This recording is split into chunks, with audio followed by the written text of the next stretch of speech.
দর্শক, Pakistan super league পিএসএলে অনুশীলনী ম্যাচে বল হাতে রীতিমতো বাজিমাত করেছেন রিশাদ হোসেন। এদিন প্রথম ম্যাচে বল হাতে 4 ওভার বল করে 23 রান দিয়ে 4 উইকেট শিকার করে রীতিমতো সবার নজর কেড়েছেন এই রিশাদ। পাকিস্তান সুপার লিগ পিএসএলে লাহোর কালান্দার্সের হয়ে দল পেয়েছেন রিশাদ। দর্শক, ভিডিওটি না টেনে সম্পূর্ণ দেখার অনুরোধ রইল।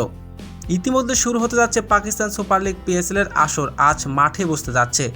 তবে ইসলামাবাদ ইউনাইটেডের বিপক্ষে আজ মাঠে নামবে রিশাদের দল লাহোর কালান্দার্স।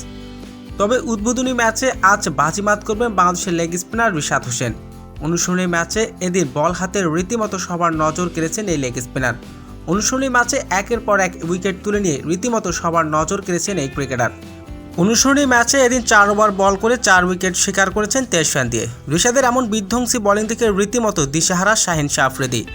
তবে আজ ইসলামাবাদ ইউনাইটেডের বিপক্ষে আজ মাঠে নামে বাংলাদেশের লেগ স্পিনার রিশাদ হোসেন। রিশাদ আজ লাহোর কালান্দার্সের হয়ে মাঠে নামবে। এই প্রথমবারের মতো বাইরের ফ্র্যাঞ্চাইজি লিগে দল পেয়েছে বাংলাদেশের লেগ স্পিনার রিশাদ হোসেন। তো দর্শক, রিশাদ কি পারবে পিএসএলে আজ বল হাতে রীতিমতো বাজিমাত করতে? তো দর্শক, জানিয়ে দিন আপনার মূল্যবান মতামতটি কমেন্ট বক্সে।